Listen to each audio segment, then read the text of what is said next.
በአማራ ክልል የተለያዩ አካባቢዎች በአገዛዙ ጦርና ፋኖ ኃይሎች መካከል ዛሬ በቀጠለው ውጊያ የአገዛዙ ጦር አመራሮችን ጨምሮ በርካቶች መገደላቸው ተሰምቷል። በራያ ቆቦ ወረዳ የተከፈተውን ውጊያ ተከትሎ የብልጽግና አገዛዝ ተከታታይ የድሮን ጥቃት አድርሷልም ተብሏል። ውጊያው በሸዋና በጎንደር በርካታ አካባቢዎችም ተጠናክሮ መቀጠሉ የተሰማ ሲሆን በዝርዝር የምንመለከተው ቀዳሚው ጉዳይ ይሆናል። በብልጽግና የምርጫ ድግስ 7 ወንበሮችን ያሸነፈው ትብብር ለኢትዮጵያ አንድነት ምክር ቤት ውስጥ እንደማይገባ አስታውቋል። ጥምረቱ የሀገሪቱን የሰላምና የደህንነት እጦት እንዲሁም ጠባብ የፖለቲካ ምህዳር በዋና ምክንያትነት ያቀረበ ሲሆን መንግስት የሚባለው ብልጽግና ቡድን ለውይይት ዝግጁ እስካልሆነ ድረስ ወደ ፓርላማ አልገባም ሲል አስታውቋል። በዝርዝር የምንመለከተው ይሆናል። የአሜሪካና የኢራን የመጀመሪያ ዙር ድርድር ጥሩ ውጤት እንዳሳየ ተሰማ። ኢራን የነዳጅ ማዕቀብ እንደተነሳላት ደግሞ የውጭ ጉዳይ ሚኒስትሩ ገልጸዋል። በሌላ በኩል በኢራንና አሜሪካ የመጀመሪያ ቀን ድርድር ምን ጉዳዮች ተነሱ የሚለውን ጨምሮ በዝርዝር የምንመለከተው ይሆናል። ሰላም ጤና ይስጥልኝ ክቡራን አድማጮች፣ አብራችሁን ስትቆዩ እነዚህና ሌሎች መረጃዎችን ታደምጣላችሁ። ለቻናላችን አዲስ ከሆኑ ሰብስክራይብ በማድረግ እንዲሁም ቪዲዮንም ላይክ በማድረግ ጀምሩ። በቀጥታ ወደ ዝርዝር መረጃው። በአማራ ክልል የተለያዩ አካባቢዎች በአገዛዝ ጦርና በፋኖ ኃይሎች መካከል ዛሬ በቀጠለው ውጊያ የአገዛዙ ጦር አመራሮችን ጨምሮ በርካቶች መገደላቸው ተሰማ። በራያ ቆቦ ወረዳ የተከፈተውን ውጊያ ተከትሎ የብልጽግና አገዛዝ ተከታታይ የድሮን ጥቃት አድርሷልም ተብሏል። ውጊያው በጎጃም ሸዋና ጎንደር በርካታ አካባቢዎችም ተጠናክሮ ቀጥሏል። በሰሜን ወሎ ዞን ራያ ቆቦ ጉባ ላፍቶ ወረዳ በአገዛዝ ጦርና በፋኖ ኃይሎች መካከል ከባድ ውጊያ መደረጉን የፋኖ የመረጃ ምንጮች ተናግረዋል። ሰኔ 14 2018 ዓመተ ምህረት በራያ ቆቦ ወረዳ ባይባዋ የተባለ አካባቢ የተደረገ ውጊያ ከፍተኛ ሰብአዊና ቁሳዊ ጉዳት የተመዘገበበት ሆኗል ነው ያሉት የመረጃ ምንጮቻችን። የብልጽግና አገዛዝ ከፋኖ ኃይሎች ጋር ከባድ ውጊያ ባደረገበት ባይባዋ ተከታታይ የድሮን ጥቃት ማድረሱ ነው የተሰማው። በዞኑ ሀብሎ ጉባ ላፍቶና ቆቦ ቀጠና የተለያዩ አካባቢዎች ውጊያ የቀጠለ ሲሆን በውጊያው የፋኖ ኃይሎች በአገዛዝ ጦር ላይ ከፍተኛ ወታደራዊ ጉዳት ማድረሳቸውን አስታውቀዋል። የአገዛዙ ጦር ከራያ ቆቦ ወረዳ ጎብዬ ከተማ እንዲሁም ከአቦ ጉባ ላፍቶ ወረዳ ከቦህሮ ቃሌም ቀያፈርና አስገዳ ተንቀሳቅሶ ወደ ጨራሮ አምባ ውጊያ መክፈቱን የተናገሩት የመረጃ ምንጮች በውጊያው የፋኖ ኃይሎች የተቀናጀ የመልሶ ማጥቃት በመክፈት ከፍተኛ ጉዳት አድርሰዋልም ብሏል። አፋብን ሚኒሊክ እዝ በበኩሉ የአገዛዙ ጦር ከፍተኛ ወታደራዊ ኪሳራ አድርሶበት ወደ ኋላ ሸሽቷል ሲልም አስታውቋል። በተመሳሳይ በክልሉ ጎጃም ቀጠና የተለያዩ አካባቢዎች በአገዛዝ ጦርና በፋኖ ኃይሎች መካከል በተደረገ ውጊያ የአገዛዙ ጦር አመራሮች ጭምር ተገድለዋል ሲል ነው አፋብን ቴዎድሮስ እዝ ይፋ ያደረገው። በተለይም በምዕራብ ጎጃም ዞን ቋሪት ወረዳ ብራዳማ ቀጠና እንዲሁም በቡሬ ወረዳ ጉልምና ሌሎችም አካባቢዎች በተደረገ ውጊያ በርካታ የአገዛዝ ጦር አባላት መገደላቸውም ተሰምተዋል። የፋኖ ኃይሎች በቋሪት ወረዳ ብራዳማ አቅራቢያ ኮሶበር በተባለ አካባቢ በከፈቱት ውጊያ ያገዛዙ ጦር 302ኛና 76ኛ ክፍለ ጦር 5ኛ ሬጅመንት የሁለተኛ ሻለቃ አዛዥ ሻለቃ አበራደሽ ቢቃቃም ጨምሮ በርካቶችም ሲገደሉ ትጥቅና ሎጂስቲክስን በፋኖ ኃይሎች ተይዘዋልም ተብሏል። በዞኑ ቡሬ ወረዳ ጉልም የተባለ አካባቢ በተደረገ ውጊያ ደግሞ የወረዳው ሰላምና ጸጥታ ኃላፊ ኮማንደር አዱኛን ጨምሮ በርካታ የአድማ ብተናና ሚኒሻ አባላት መገደላቸውን አፋብን ቴዎድሮስ እዝ ይፋ አድርጓል።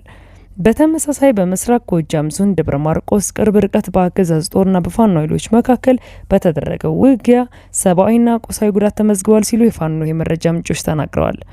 በትናንትናው ዕለት በበርካታ አሽከርካሪዎች ከደብረ ማርቆስ ከተማ ወደ ደብረ ቀለማና ግራቅላም ከተንቀሳቀሰ የአገዛዝ ጦር ጋር ነው ውጊያ የተደረገ ያሉት የመረጃ ምንጮቻችን የፋኖ ኃይሎች የከፈቱትን የመልሶ ማጥቃት ተከትሎ የአገዛዙ ጦር ወደ ደብረ ማርቆስ ከተማ ለመመለስ ተገዷል ሲሉ አክለው ተናግረዋል።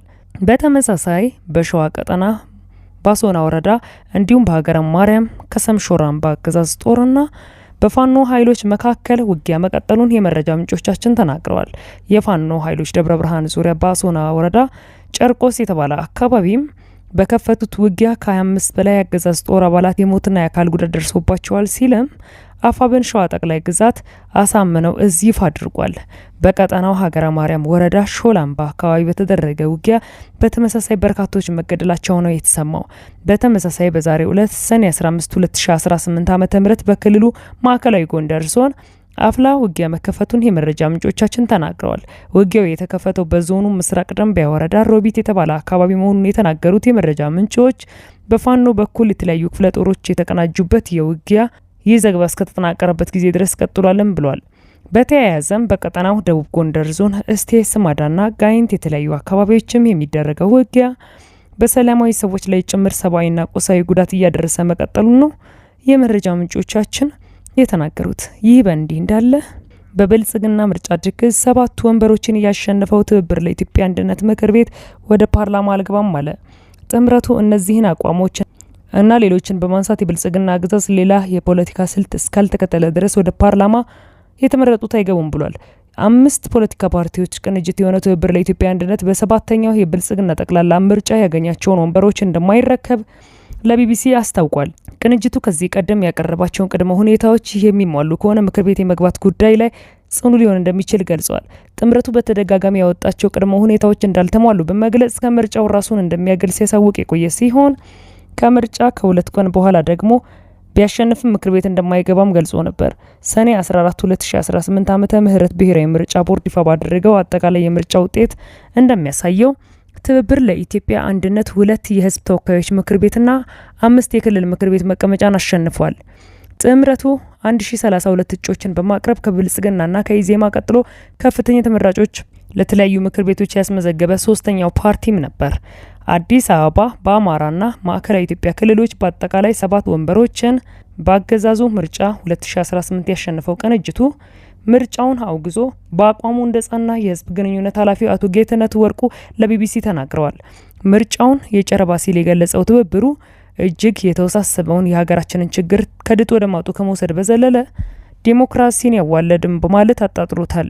ጥምረቱ የሀገሪቱን የሰላምና ደህንነት እጦት እንዲሁም ጠባብ የፖለቲካ ምህዳር በዋናነት ምክንያትነትም ያነሳል። መንግስት የሚባለው ኃይል ሸብረክ ብሎ ወደ መነጋገሩ ወደ መደራደሩ እስኪሄድም ድረስ እኛም እውቅና አንሰጠውም፣ የብልጣብልጥ ጨዋታ ነው በማለትም አግራሞትን ምርጫውንም እውቅና እንዲነፍጉትም ጉትጉታ እያደረጉ መሆናቸውንም አቶ ጌትነት ገልጸዋል ይላል ቢቢሲ አቋማቸው ከምርጫ በፊትም ይህ ከሆነ ለምን በምርጫው ተሳተፋችሁ ሲል ላነሳላቸው ጥያቄም አቶ ጌትነት ለመሳተፍ ምክንያት የሆነው ንግግሮች ስለነበሩን እንደሆነም አመልክቶ ዝርዝር መረጃውን ከመስጠት ግን ተቆጥቧል።